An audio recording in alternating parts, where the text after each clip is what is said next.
My name is Timothy, and I am 54 years old. I was standing alone at my wife's grave when my phone rang. Everyone had already left. The flowers were wilting in the cold January wind. I almost did not answer, but something made me pick up. A voice said, "Mr. Harrison. This is David Thornton, Margaret's boss. I know this is the worst possible timing, but you need to see something. It is urgent. It is about your wife." My heart stopped. I thought I knew everything about Margaret. What I discovered that afternoon turned 28 years of marriage into something I never knew existed. Before I tell you what happened next, let me know where you are watching from in the comments. And if stories about love sacrifice and hidden truths move you, hit that subscribe button. This one is going to stay with you. I met Margaret in the summer of 1995 at a small diner in Columbus, Ohio. I was 26 years old, fresh out of my electrician apprenticeship, still wearing work boots with dried mud on them. She was 24, sitting alone in a corner booth, reading a paperback novel with a cup of coffee going cold beside her. I remember walking past her table and somehow managing to knock my elbow against her coffee cup. The whole thing spilled across the table, soaking the edge of her book. I stood there mortified, apologizing like a fool, grabbing napkins from the dispenser and making an even bigger mess. She looked up at me with these calm brown eyes and said, "Well, at least now I have an excuse to buy the sequel." That was Margaret. Never angry when she had every right to be.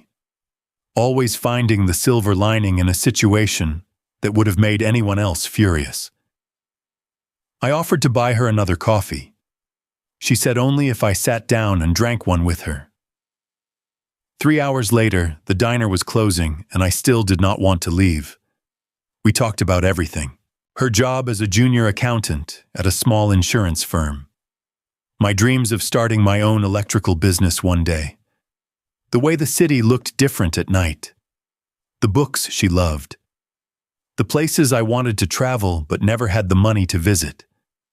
When I finally walked her to her car that night, I knew I was going to marry her. I just knew. We got married in 1997. Small ceremony. Fewer than 40 guests. My parents came from Indiana. Her mother cried through the whole thing. We could not afford a honeymoon, so we spent 3 days at a cabin 2 hours outside the city. It rained the entire time and we did not care. Our first apartment was a 1-bedroom unit on the 3rd floor of a building with no elevator. The air conditioning broke every summer, and the heating was unreliable in winter. Margaret would joke that we were either sweating or shivering, never comfortable. But we were happy. We were so happy. She worked during the day and took night classes to finish her accounting degree. I worked the late shift at a commercial electrical company, trying to rack up enough hours to qualify for my master electrician license. We saw each other for maybe 3 or 4 hours a day. I would leave notes on her pillow before I left for work. Little things. "I love you. You looked beautiful this morning. Dream of me." She would leave breakfast in the refrigerator. Wrapped sandwiches, sliced fruit, a thermos of coffee ready to go. We took care of each other in the small ways, the ways that nobody else sees, but that hold a marriage together. Kevin was born in 1999. I was 30 years old, standing in that delivery room, watching this tiny human come into the world. The nurse handed him to me, and I remember looking down at my hands. Rough hands. Calloused from years of pulling wire through walls and crawling through attics. I was terrified I would hurt him just by holding him. Margaret saw the fear in my eyes. She reached out from the hospital bed and touched my arm. "You are going to be a wonderful father," she said. "I already know." Her mother moved from Indiana to help us with the baby. We could not afford daycare, and Margaret needed to go back to work after 3 months. It was hard. Everything was hard. But we managed. We always managed. Sarah came along in 2002. Kevin was 3 years old, running around the apartment like a tiny tornado, and suddenly we had a newborn again. Margaret was exhausted. I was exhausted. And then I lost my job. The company I worked for closed down without warning. One Friday we had paychecks. The following Monday we had nothing. I spent 6 months looking for work, taking odd jobs, doing side projects for cash. I felt like a failure. Here I was, a grown man with a wife and 2 children, and I could not provide for them. Margaret never said a word about it, never complained, never made me feel small. But I saw her picking up extra hours at work. I saw her skipping lunches to save money. I saw her wearing the same coat for 5 winters in a row because she would not buy herself a new one. That shame stayed with me. It burrowed into my chest and made a home there. Even after I found work again, even after I eventually started my own small electrical company, that feeling never fully went away. I was raised to believe a man provides for his family. And there I was making less money than my wife for most of our marriage. Margaret eventually became the chief financial officer of a nonprofit organization called Horizon Educational Foundation.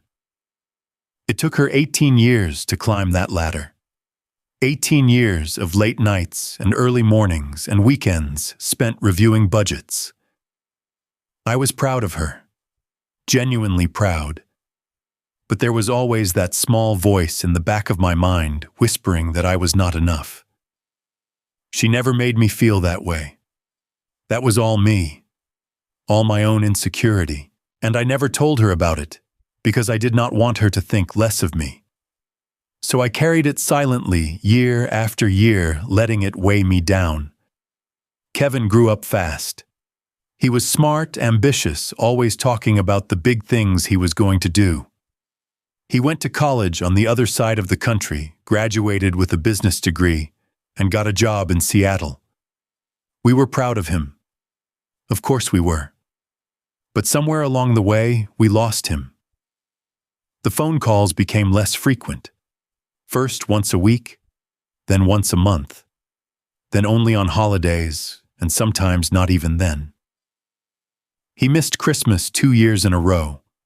Always had an excuse, a work project, a deadline, a trip he could not cancel. Margaret would sit by the window on Christmas morning, looking at the empty driveway, waiting for a car that never came. She never said she was disappointed. She just smiled and said, "He is busy building his life. That is what we raised him to do." But I saw the sadness in her eyes. Sarah was different. Closer to her mother, at least, when she was younger. She stayed on the East Coast for college, called more often, seemed to care more. But after graduation, she drifted too. Got caught up in her own world, her own problems, her own life. When Margaret got sick, I thought the children would come running. I thought they would drop everything and be here for their mother. I was wrong. The diagnosis came in April of last year. Margaret had been complaining about stomach pain for weeks. I kept telling her to see a doctor, and she kept saying it was nothing, just stress, just something she ate. Finally, I made the appointment myself and drove her there. I sat in that waiting room, flipping through magazines I was not reading, expecting the doctor to come out and tell us it was an ulcer or acid reflux or something easy to fix with a pill. Instead, a nurse came and asked us both to follow her to a private room. The room smelled like cleaning solution and artificial flowers. There was a chart on the wall showing the digestive system. I stared at it while the doctor talked, trying to make sense of words that did not seem real. Pancreatic cancer. Stage 3. Margaret's hand found mine under the table. Her nails dug into my skin, but I did not pull away. I could not even feel the pain. Everything had gone numb. She asked how long. The doctor said with aggressive treatment, maybe 1 to 2 years. Without treatment, much less. He started talking about chemotherapy options and clinical trials and second opinions, but his voice faded into static. All I could hear was the sound of my own heartbeat pounding in my ears. We drove home in silence. Neither of us knew what to say. Margaret stared out the window at the passing houses and the bare trees and the gray April sky. I kept my eyes on the road because I was afraid if I looked at her, I would fall apart. When we pulled into the driveway, she finally spoke. "We are not going to tell the children yet. Not until we know more." I nodded. I would have agreed to anything she asked in that moment. The chemotherapy started 3 weeks later. Every 3 weeks, Margaret would sit in a sterile room with tubes running into her arm, while poison dripped into her veins.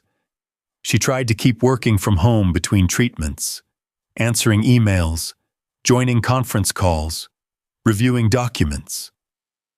I told her to rest, but she said work kept her mind occupied. It gave her something to focus on besides the cancer. I cut back on my own work. Hired a guy named Frank to handle the day-to-day operations of my business. I wanted to be home with Margaret as much as possible. I wanted to make every remaining day count. Kevin and Sarah came home when we finally told them. Kevin stayed for 3 days. 3 days. Then he said he had a critical project at work and flew back to Seattle. He promised to visit again soon. That visit did not happen for another 2 months. Sarah stayed a week. She cried a lot, held her mother's hand, made promises about coming back every weekend. She managed 3 visits over the next 8 months. 3. I tried not to be angry. Margaret kept telling me they had their own lives, their own responsibilities. She made excuses for them that they never made for themselves. But I saw the way she looked at the door every time a car drove past the house. I saw the hope flicker in her eyes, and then fade when it was just a neighbor or a delivery truck. By the fall, Margaret was too weak to work anymore. The cancer had spread. The chemotherapy was not working as well as the doctors had hoped. We stopped talking about years and started talking about months. I remember one night in November, I woke up around 2 a.m. to use the bathroom. The bed beside me was empty. I found Margaret in the bathroom sitting on the floor, sobbing quietly. She did not know I was there. I watched her from the hallway, my heart breaking into pieces, and I did not know what to do. So I went back to bed and pretended I had not seen anything. The next morning, she acted like nothing had happened. She smiled at me over breakfast and asked about my plans for the day. That was Margaret, always protecting everyone else from her pain. Her hair started falling out in October. Rather than watch it go strand by strand, she asked me to shave her head. I did it in our bathroom with trembling hands, tears streaming down my face while she sat perfectly still and calm. When I finished, she looked at herself in the mirror and laughed. "I look like a baby bird," she said. The next day, I went to the barber and shaved my head too. When I came home, Margaret stared at me for a long moment, and then she started crying. But it was a different kind of crying. Grateful crying. She pulled me into a hug and held on like she would never let go. "You did not have to do that," she whispered. "Yes, I did," I said. "We are in this together." In December, Margaret started writing letters. She would sit in bed with a pad of paper and a pen, writing slowly and carefully, covering page after page with her neat handwriting. I asked her once what she was writing, and she just smiled and said, "Things I need to say." I did not push. I figured she would tell me when she was ready. Twice during those final weeks, David Thornton came to our house. He was Margaret's boss at the foundation, a tall man in his 60s with silver hair and kind eyes. They would sit in the living room with the door closed, talking for an hour or more. I assumed it was work stuff, wrapping up loose ends, transitioning her responsibilities to someone else. I never thought to question it. The last real conversation I had with Margaret was on a Friday night in January. She had been sleeping most of the day, drifting in and out of consciousness. The hospice nurse said it would not be long now. Around 2 a.m, she suddenly woke up. Her eyes were clear, focused, more alert than they had been in weeks. She asked me to sit beside her and hold her hand. "Tell me about the day we met," she said. So I did.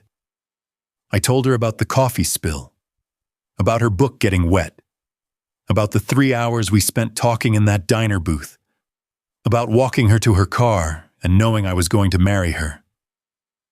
She laughed at the parts she remembered, added details I had forgotten. We stayed up until almost 4 a.m. just talking, remembering, reliving a lifetime in a few hours. At some point, she squeezed my hand and looked directly into my eyes. "You were always enough, Tim," she said. "Always. I need you to know that." I did not understand what she meant. I thought it was the medication talking, the painkillers making her say things that did not quite connect. She fell asleep a few minutes later. She never woke up again.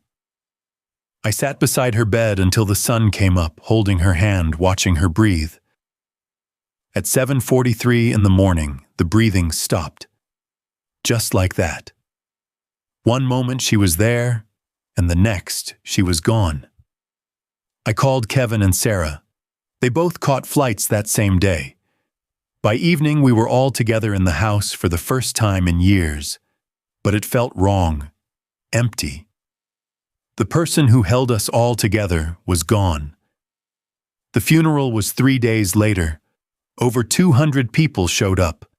I stood in the receiving line shaking hands with person after person, most of whom I did not recognize. Colleagues from the foundation, members of the community, strangers who told me how much Margaret had meant to them. I noticed something strange. There were a lot of young people there, people in their 20s and 30s dressed in black, some of them crying as hard as family members. They would look at me with this expression I could not quite read, like they knew something I did not. One young woman squeezed my hand and said, "Your wife changed my life. I would not be here without her." I smiled and thanked her, not understanding what she meant. David Thornton was one of the last people to approach me. He shook my hand firmly and said, "She was remarkable, Mr. Harrison. More than you know." Then he walked away before I could ask him what he meant. After the funeral, everyone went home. Kevin and Sarah went back to their hotel, saying they needed to rest. The house was empty except for me and all the flowers people had sent. The smell was overwhelming, sweet and heavy and suffocating. I could not stay inside. I drove back to the cemetery and stood at Margaret's grave as the sun started to set. The workers had not finished filling in the plot yet. There was still fresh dirt and the outline of where the headstone would go. I talked to her, told her I did not know how to do this without her, asked her why she had to leave so soon. The wind was cold, cutting through my coat, but I did not want to move. That is when my phone rang. I almost let it go to voicemail. I was tired of talking to people. Tired of accepting condolences, tired of pretending I was holding myself together when I was falling apart inside. But something made me look at the screen. The number was local, but I did not recognize it. I answered. "Mr. Harrison." The voice was calm, measured. "This is David Thornton, Margaret's supervisor at Horizon Foundation. I apologize for calling at such a time, but there is something you need to see. It is urgent. Can you come to the office tomorrow morning?" "Can you just tell me over the phone?" I asked. There was a pause. This is something you need to see with your own eyes, Mr. Harrison. Margaret made me promise. Margaret made him promise. Those words echoed in my head long after I hung up. That night I could not sleep. I lay in bed staring at the ceiling, my mind racing with questions. What did David need to show me? What had Margaret made him promise? Why the secrecy? Dark thoughts crept in. Ugly thoughts. Had Margaret been hiding something? Had there been something going on between her and David? They had spent all those hours together behind closed doors. What had they really been talking about? I hated myself for thinking it. Margaret had been the most loyal, loving wife anyone could ask for. But grief does strange things to a person's mind. It makes you question everything you thought you knew. Around midnight, I got out of bed and started going through Margaret's things. I was not even sure what I was looking for. Some kind of answer, some kind of explanation. That is when I found the box. It was in the back of her closet, tucked behind a stack of old sweaters. A small wooden box with a brass lock. 4-digit combination. I had never seen it before. I tried every combination I could think of. Her birthday, my birthday, our anniversary, the children's birthdays. Nothing worked. I set the box aside, frustrated and exhausted. Whatever was inside would have to wait. The next morning, Kevin called. He wanted to know when we were going to read the will.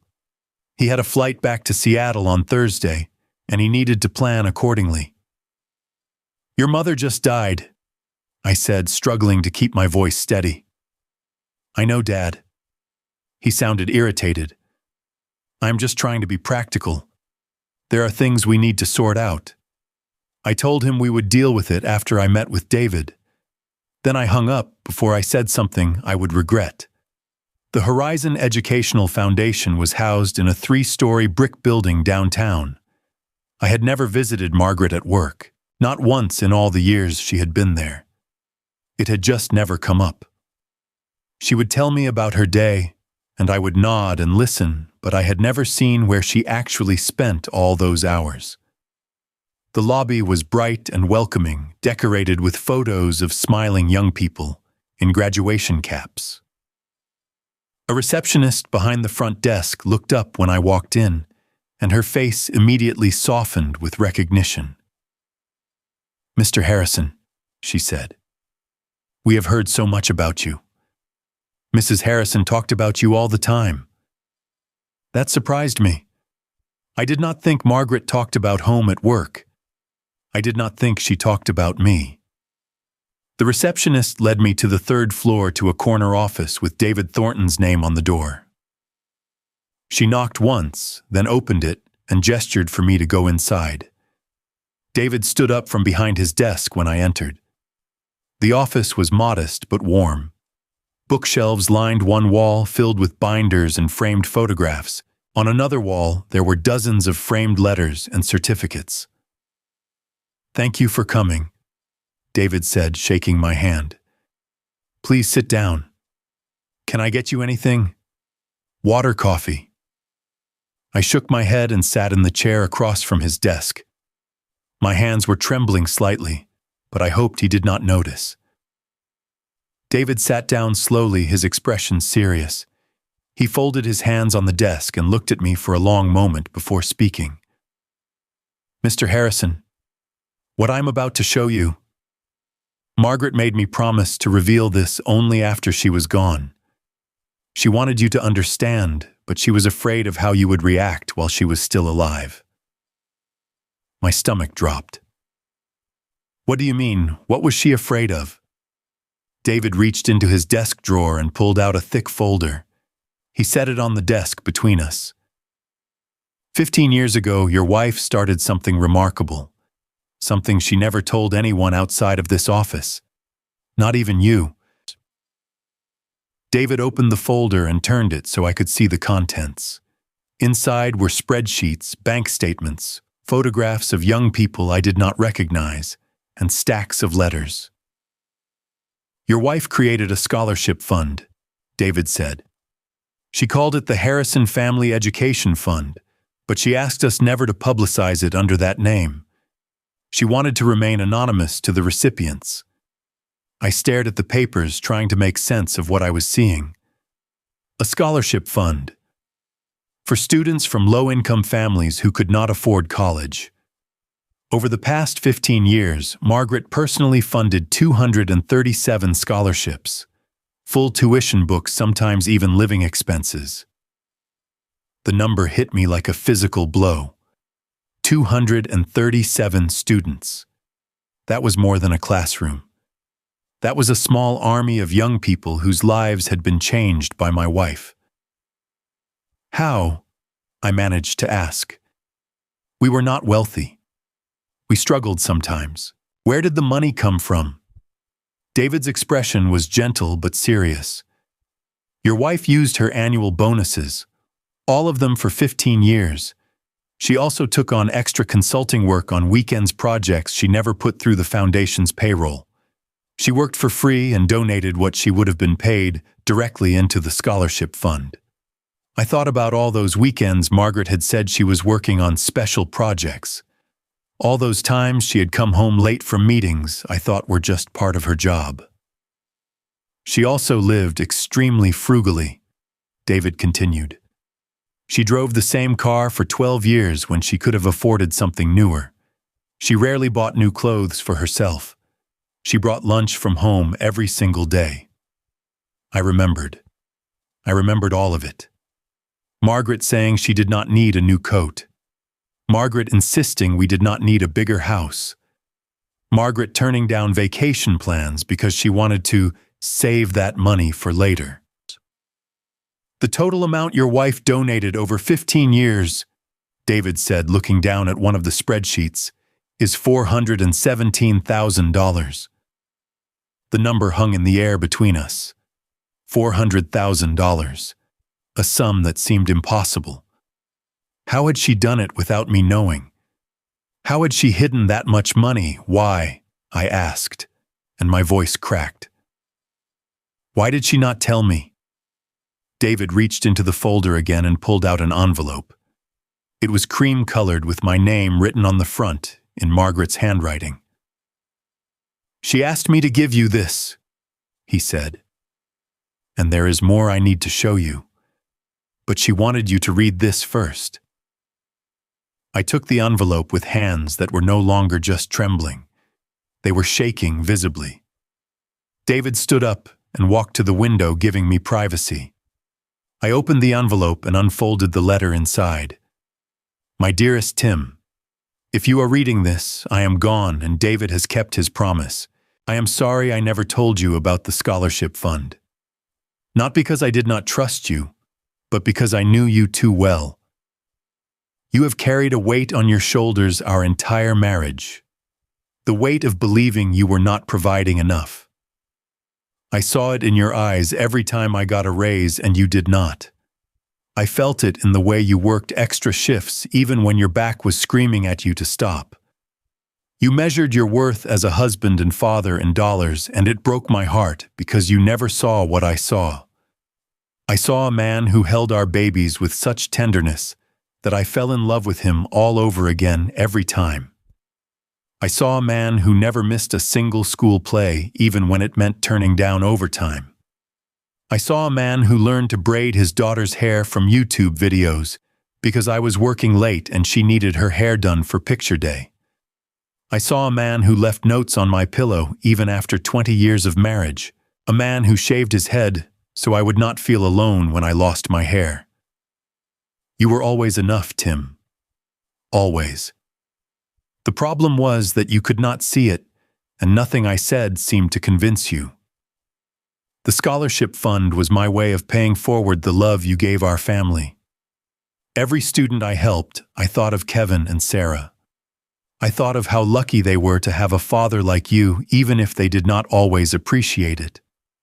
I wanted other children to have the same chances our kids had. And speaking of our children, there is something else you need to know. Kevin and Sarah do not know this, and I never wanted them to know while I was alive. but you deserve the truth now. When Kevin graduated from college, he had $47,000 in student loans. When Sarah graduated, she had $53,000. They both thought the loans just disappeared somehow.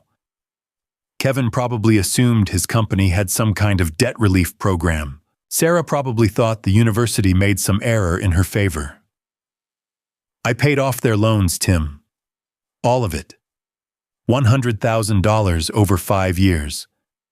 I took on extra consulting work on weekends. I cashed in part of my retirement early and paid the penalty.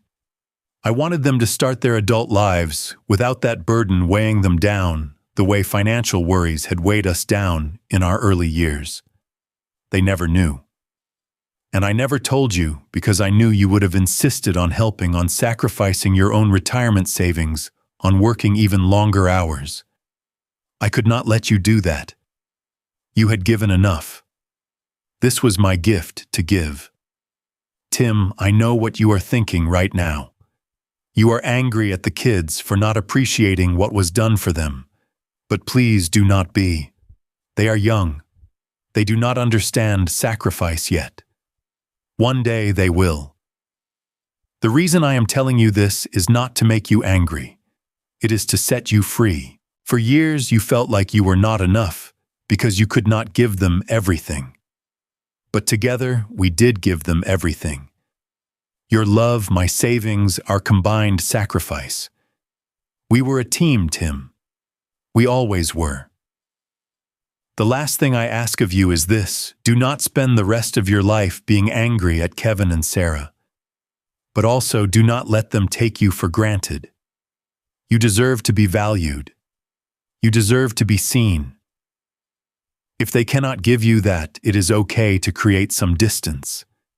It is okay to protect your heart. You have earned that right. I love you. I always have. I always will. Forever yours, Margaret. P.S. The combination to my lockbox is 7497. Our first date, July 4th, 1997. There are more letters inside. One for you, one for Kevin, one for Sarah. Give theirs to them when you are ready. Or do not. The choice is yours now. I read the letter twice, then a third time. Each time the words hit differently. The first time I was in shock. The second time I was overwhelmed with love for this woman. I had married this woman who had given so much without ever asking for recognition.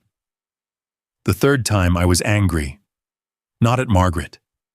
Never at Margaret. At Kevin and Sarah. They had walked through life thinking they were lucky, thinking some cosmic accident had erased their student debt. They had never questioned it, never dug deeper, never thought to wonder if someone had sacrificed for them. And meanwhile, they could not be bothered to visit their dying mother more than a handful of times. I looked up at David, who was still standing by the window. Did they ever thank her? Did they ever call and say anything? He turned to face me, his expression somber. She never told them, Mr. Harrison. They do not know it was her.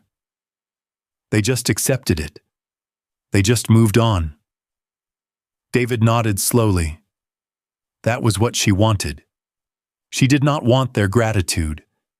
She wanted their freedom. I folded the letter carefully and put it back in the envelope. You said there was more to show me. Yes. David walked over to his bookshelf and pulled down a worn leather journal. This was hers.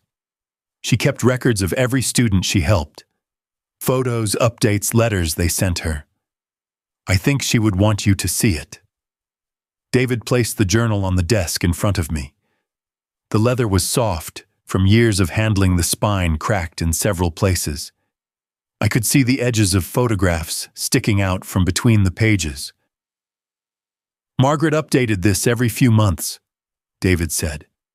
She kept track of every student, where they went to school, what they studied, what happened to them after graduation. It was her life's work outside of her official job. I opened the journal to the first page, There was a handwritten inscription in Margaret's neat script: "Every name in this book is a life changed. Every face is a future made possible. This is what I leave behind." The first entry was dated 2009. A young man named Marcus Williams. There was a small photograph clipped to the page. A teenager with a serious expression, wearing a graduation cap that looked too big for his head. The entry read, "Marcus Williams, 18 years old. Mother works 2 jobs, father incarcerated. Wants to become a nurse. Smart, determined, no one has ever believed in him. Until now." Below that, in different ink and a slightly shakier handwriting, was an update from 2023. Marcus called today. He is the head nurse at Cleveland General Hospital. He sent me a photo from his wedding last month. His mother was there crying happy tears. He said he thinks about me every time he helps a patient. He said I saved his life, but he is wrong. He saved his own life. I just gave him the chance. I turned to the next page. Elena Vasquez. Her father had died in a workplace accident when she was 16. Her family had immigrated from Guatemala with nothing. Margaret had paid for her engineering degree. The update was from 2024. Elena called me last week. She got promoted to senior engineer at her firm. She is saving money to buy her mother a house. She told me her mother keeps a photo of me on her nightstand. She prays for me every night. I told her she does not need to do that. She said she will anyway. Page after page. Story after story. A young man from foster care who became a chemistry professor. A single mother who went back to school at 35 and became a social worker. A first-generation college student who now runs a tech startup. A girl from a refugee family who became a pediatrician. 237 stories. 237 lives transformed. I sat there for over an hour reading every entry. David brought me water at some point, but I barely noticed. I was lost in the world. Margaret had created a world I had known nothing about. When I finally looked up, David was sitting across from me again. "There is also this," he said, sliding a USB drive across the desk. "Video testimonials.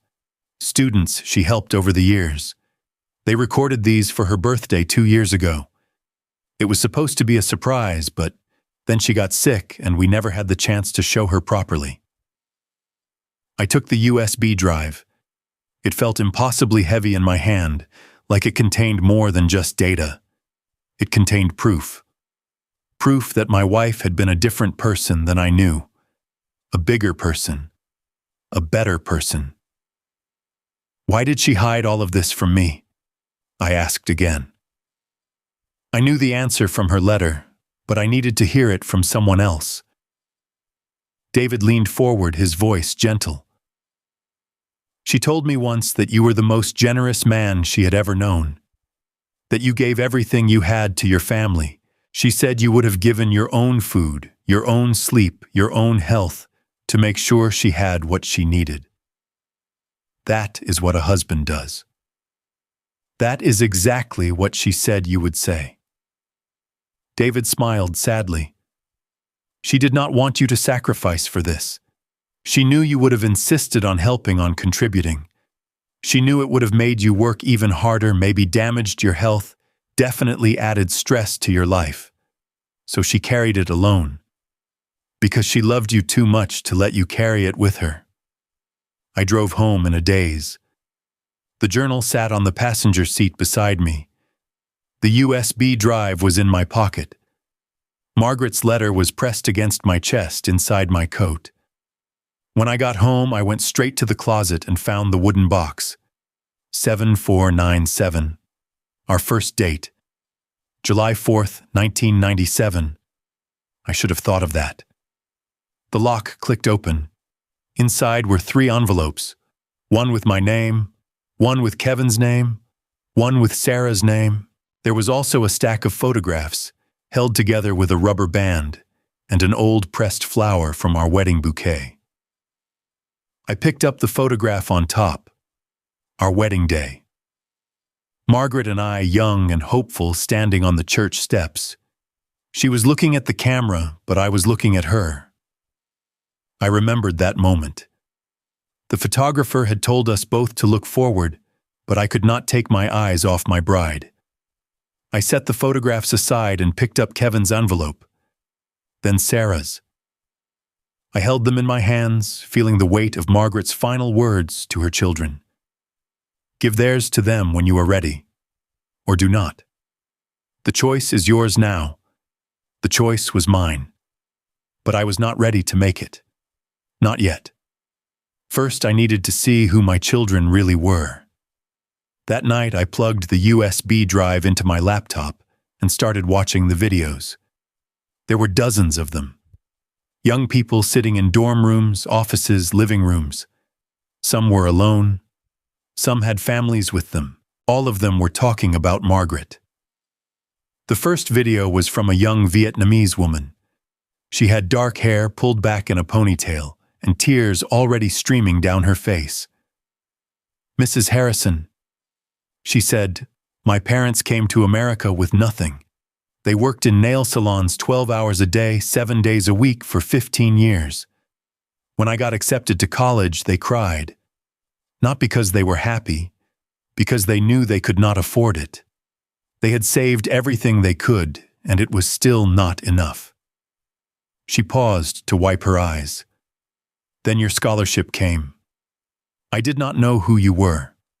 I did not know someone had looked at my application and decided I was worth believing in. I just knew that suddenly the impossible was possible." She held up a framed diploma. "I am a pharmacist now.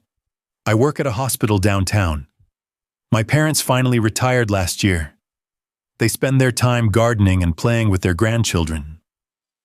They never have to worry about money again, and it is because of you. Because you believed in a girl you never met." The next video was a black man in his 30s. He was sitting on a couch with a woman and 2 small children. "Mrs. Harrison," he said, "when I was 18, I was about to drop out of school. I was going to join a gang because that is what everyone in my neighborhood did. That is what my older brother did. That is what seemed like the only path available to me." He pulled his children closer. "Your scholarship did not just pay for school. It showed me that someone out there believed in me when nobody else did. Not my teachers, not my counselors, not even my own family at the time. You saw something in my application that made you think I was worth investing in." He looked directly at the camera. "These are my children. Marcus Jr. is 5. Destiny is 3. I am going to tell them about you every single day of their lives. I am going to make sure they know that strangers can be angels. That kindness can come from places you never expect. That one person who believes in you can change everything." I watched video after video. A school principal who now runs her own scholarship fund. A doctor who travels to underserved communities to provide free care. An engineer who builds sustainable housing for families in need. A teacher who has dedicated her life to students like she once was. Each video was a thread in a tapestry I never knew existed.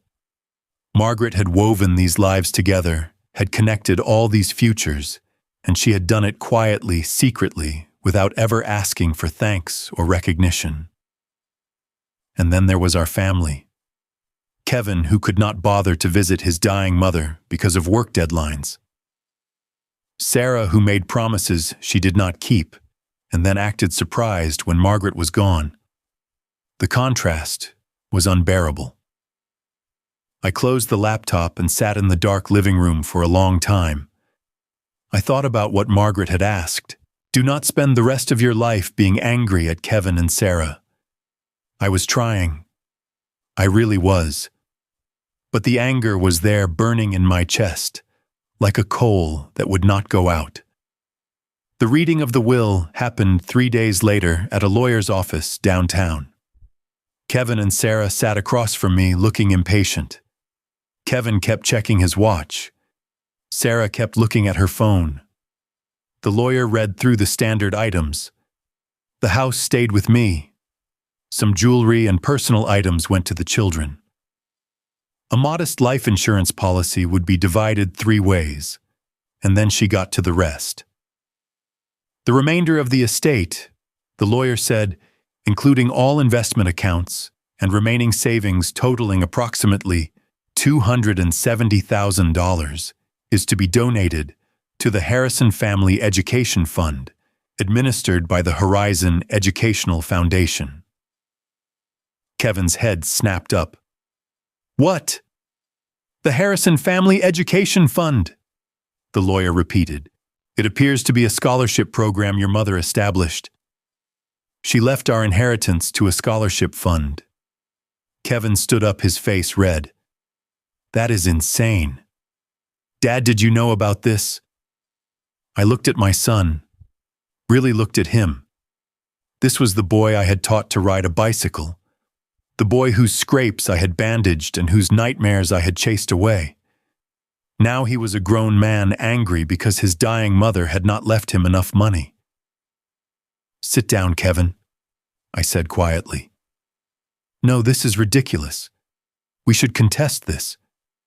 She was clearly not in her right mind at the end. The medication, the cancer. I said, sit down. Something in my voice made him stop. He sat. Sarah was crying again, but I could not tell if it was grief or disappointment.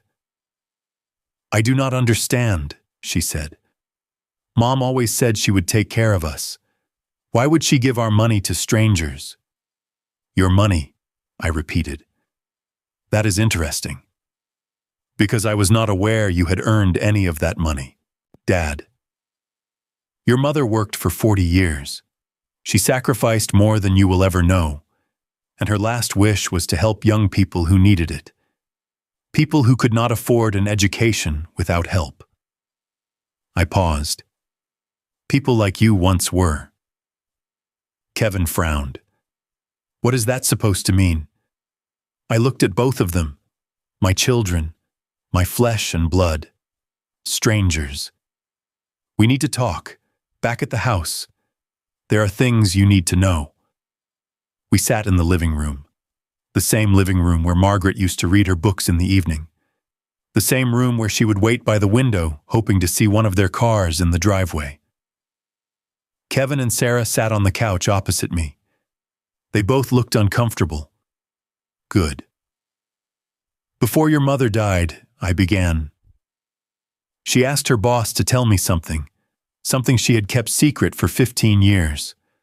I told them about the scholarship fund, about the $400,000, about the 237 students whose lives Margaret had transformed. Their expressions shifted from confusion to disbelief to something that might have been shame.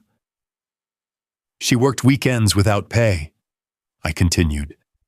She gave up her bonuses. She drove an old car and wore old clothes because every extra dollar went to helping someone else's children go to college. Sarah's hand was over her mouth. Kevin was staring at the floor. And there is one more thing. I let the silence stretch. Let them sit with the weight of what they had already heard. Your student loans, Kevin, $47,000. You told me they sort of worked themselves out, that your company had some kind of program.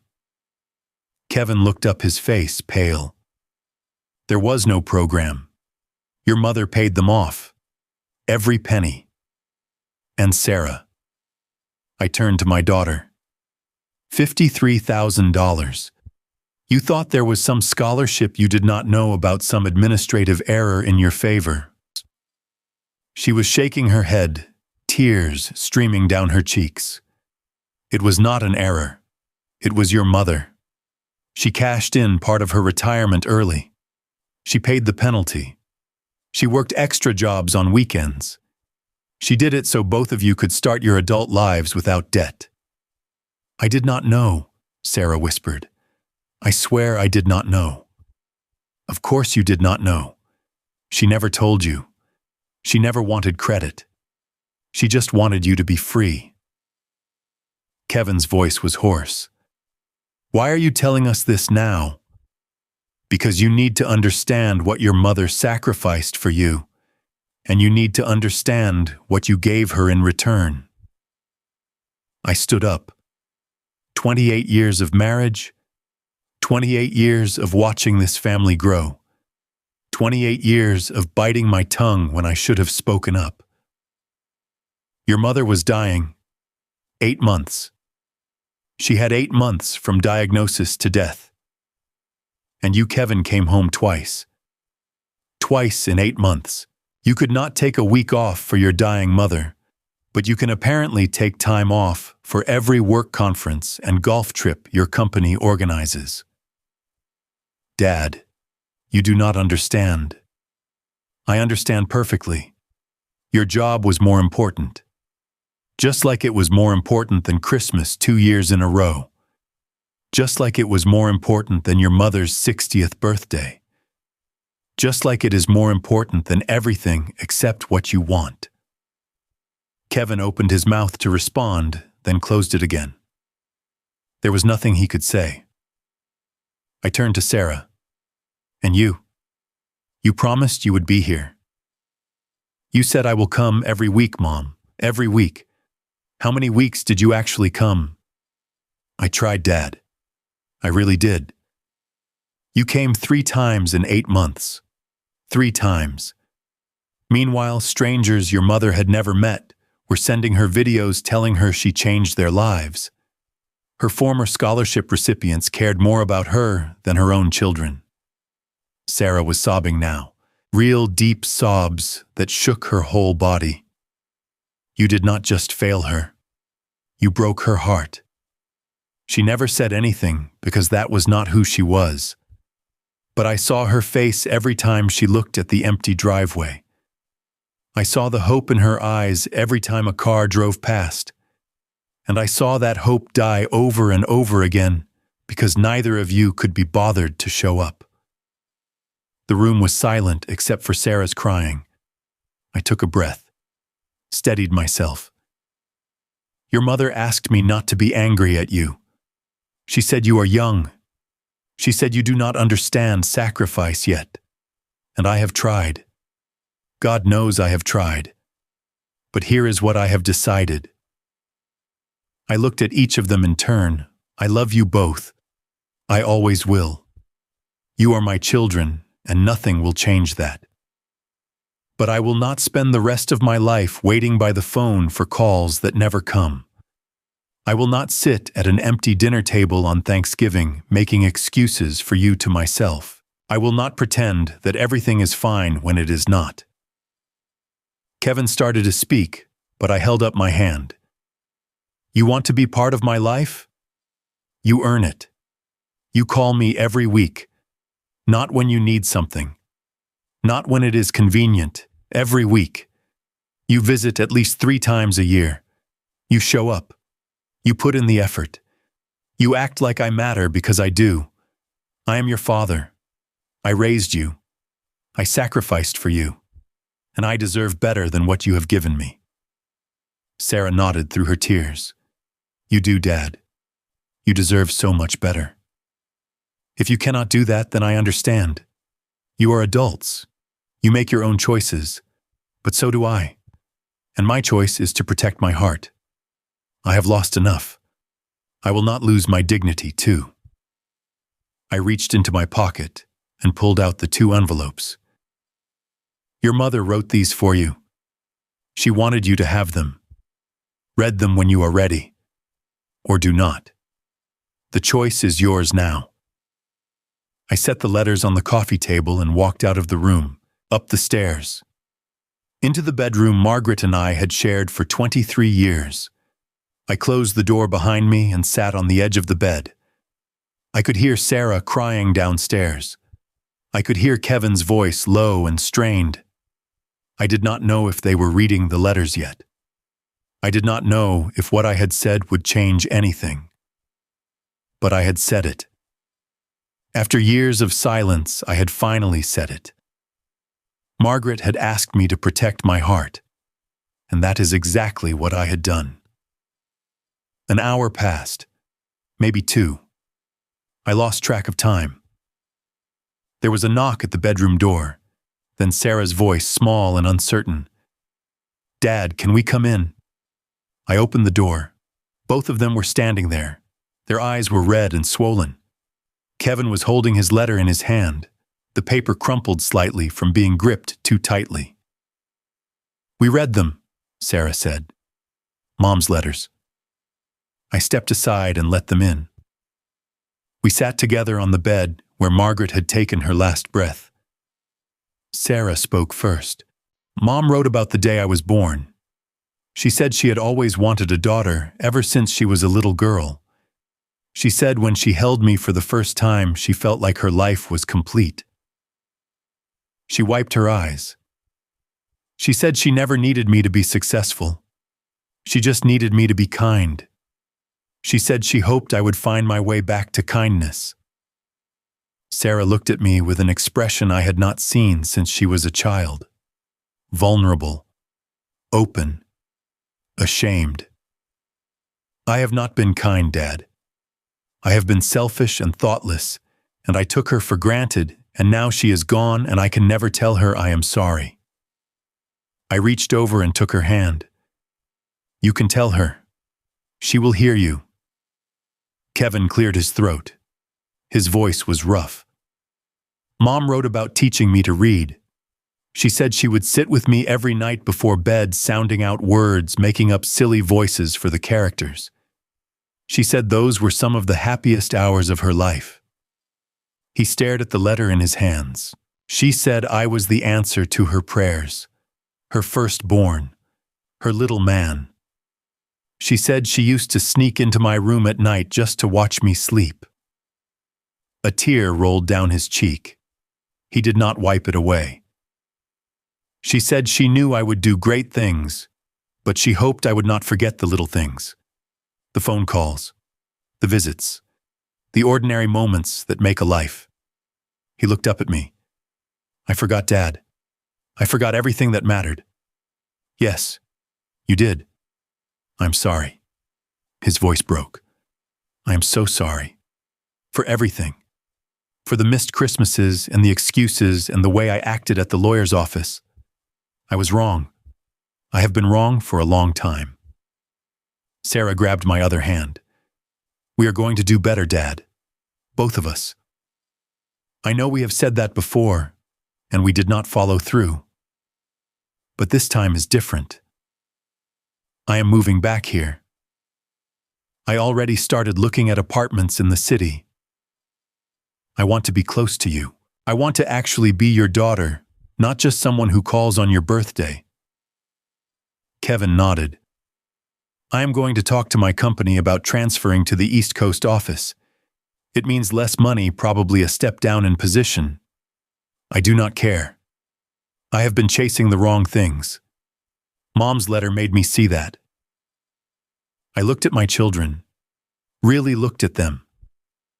For the first time in years, I saw the people they could be instead of the people they had become. "Do not promise me," I said quietly. "Promise your mother." Kevin stood up and walked to the window, the same window Margaret used to look out of, waiting for them to come home. "I promise, Mom," he said. "I am going to make you proud. I am going to be the son you deserved all along." Sarah joined him at the window. "I promise too, Mom. I'm going to show up, for Dad, for Kevin, for everyone who matters. I am not going to waste any more time." I stayed on the bed watching them. Something had shifted in the room. Something had changed. It was not forgiveness. Not yet. Forgiveness would take time, but it was a start. 6 months have passed since that day. Kevin did transfer to the East Coast. He took a pay cut and a less prestigious title, and he has never seemed happier. Every Sunday evening, my phone rings at exactly 6 o'clock. It is Kevin calling to check in. Sometimes we talk for 20 minutes, sometimes an hour. He tells me about his week, asks about mine. Normal father-son conversations that we should have been having all along. He started donating to the scholarship fund every month. Not a lot. What he can afford. But he does it, and he does it in Margaret's name. Sarah moved into an apartment 15 minutes away from me. She comes over twice a week, usually on Wednesdays and Saturdays. She is learning to cook Margaret's recipes. The spaghetti sauce, the apple pie, the chicken casserole I had not eaten since Margaret got sick, because I could not bear to taste it without her. Last month, Sarah made the casserole exactly the way her mother used to. I sat at the kitchen table and cried while I ate it. She held my hand and cried with me. She volunteers at the scholarship fund now, helps review applications, interview candidates. She tells me it makes her feel connected to her mother in a way she never felt when Margaret was alive. I joined a support group for people who have lost their spouses. It meets every Thursday evening at a church community center. There are 12 of us. Some lost their partners recently, like me. Some lost them years ago and still carry the weight. We talk, we listen, we help each other carry the grief. I have also started volunteering at the foundation, meeting the students Margaret helped, hearing their stories firsthand. Each one is a piece of her legacy, a reminder that she mattered, that her life meant something beyond our little family. Last month, Marcus Williams came to visit, the first student Margaret ever helped back in 2009. He drove 3 hours just to meet me. "Your wife saved my life," he said, shaking my hand. I was heading nowhere fast. No one believed in me. And then she did. For no reason other than she thought I deserved a chance. He is a head nurse now, runs a department at a major hospital. He is married with 2 children. He volunteers with at-risk youth in his spare time. "I want you to know," he said, "that everything I have becomes started with her, and I am going to spend the rest of my life paying it forward. The healing is not linear. Some days are harder than others. I still wake up at 3 in the morning, sometimes reaching for Margaret's side of the bed, finding only empty space. I still talk to her photograph on the nightstand. I still cry when I find her reading glasses in the junk drawer or smell her perfume on an old scarf. But the darkness is lifting. Slowly, day by day, the light is coming back. We held a memorial service on the 1-year anniversary of Margaret's death. Kevin and Sarah helped organize it. We held it at the foundation in the conference room where Margaret had spent so many hours working to change lives. Over 100 people came. Former scholarship recipients from all over the country. Some flew in from California, Texas, Florida. They came because Margaret had mattered to them, because she had believed in them when no one else had. Each person shared a story, a memory, a moment when Margaret's kindness had made a difference. A young woman who was the first in her family to graduate college thanks to Margaret's scholarship. A man who almost dropped out but kept going because Margaret sent him an encouraging letter at exactly the right time. A doctor who now provides free care to underserved communities because Margaret showed her what generosity looked like. When it was Kevin's turn to speak, he walked to the front of the room with Margaret's letter still in his pocket. The same letter he had read 100 times in the past year.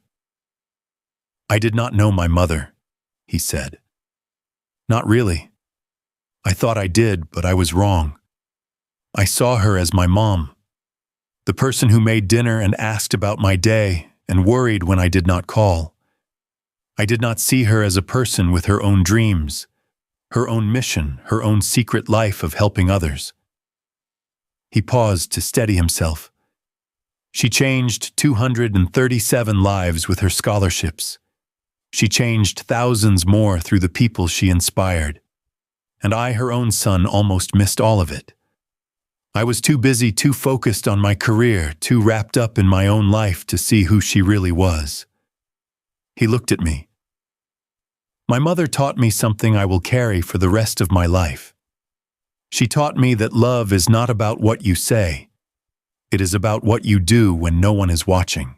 She spent 15 years doing good, never asking for recognition, never seeking praise. She just loved quietly and fiercely. Sarah spoke next. She talked about learning to cook her mother's recipes, about the Wednesday dinners and Saturday lunches, about finally becoming the daughter she should have been all along. My mother asked me to show up for my father, she said. She told me he would not be here forever. She told me not to wait until it was too late to say what matters. I am trying to honor that every single day. She walked over to me and put her hand on my shoulder. I love you, Dad. Thank you for giving me a second chance. Thank you for not giving up on us. I stood up then, walked to the front of the room, looked out at all those faces, all those lives Margaret had touched. My wife taught me something too, I said. She taught me that it is never too late to demand your worth. I spent years feeling like I was not enough, like I was not providing enough, not earning enough, not being enough. But Margaret saw me as enough. My children finally see me as enough. And most importantly, I have learned to see myself as enough. I thought about all the years I had carried that weight, all the shame and insecurity that had burdened me. Margaret had known. She had always known. And she had loved me anyway. If you are listening to this, and you feel invisible, unappreciated, taken for granted, hear me. You matter. Your sacrifices matter. And it is okay to ask the people you love to show up for you. You have earned that right. The scholarship fund is still growing. Last month we helped student number 312. Kevin and Sarah donate to it every year. The foundation named their main conference room the Margaret Harrison Room. Sometimes I wonder if she is watching. I like to think she is. I like to think she sees Kevin calling every Sunday. She sees Sarah cooking in her kitchen. She sees all those students building lives she helped make possible. I like to think she is proud. Not just of the lives she changed, but of the family that finally learned what she was trying to teach us all along. Love is not about being perfect. It is about showing up. Every single day. I visit her grave every Saturday afternoon. I bring fresh flowers and sit on the little bench they put there. I tell her about my week, about Kevin's phone calls and Sarah's cooking experiments, about the new scholarship recipients and the letters they send. Last Saturday I told her about this story, about how I was finally going to share what she did with the world. People need to hear this, Maggie, I said. They need to know that kindness matters, that sacrifice matters, that loving someone quietly and completely is the most powerful thing a person can do. The wind blew through the trees, rustling the leaves. It felt like an answer. So here I am telling you her story. Our story. Margaret never wanted recognition. She never wanted fame or credit or applause. But I think somewhere she understands why I need to share this. Because her story might help someone else. It might inspire someone to call their parents more often, or volunteer in their community, or believe in a young person who needs it. That is what Margaret would have wanted. Not monuments or memorials, just more kindness in the world. Thank you for listening to my story. Thank you for letting me share my wife with you. Now I have a question for you. Is there someone in your life you have been taking for granted? Someone who has sacrificed for you without asking for anything in return? Someone you have been meaning to call, meaning to visit, meaning to thank? Do not wait. Do not put it off until tomorrow or next week or someday. Pick up the phone. Get in the car. Show up. Tell them what they mean to you while you still can. Because someday it will be too late. Someday you will be standing at a grave, wishing you had said the things you never said. I know. I have been there. If this story moved you, I hope you will share it with someone who needs to hear it. Hit that like button if Margaret's story touched your heart. Subscribe if you want to hear more stories like this one. And leave a comment telling me about someone in your life who has loved you quietly and completely. I want to hear about them. I want to know that Margaret's legacy of love is spreading. Thank you from the bottom of my heart. And remember what Margaret taught all of us. Love is not about being perfect. It is about showing up every single day. May you find the courage to show up for the people who matter. And may you truly know that you are enough. You have always been enough. God bless you all.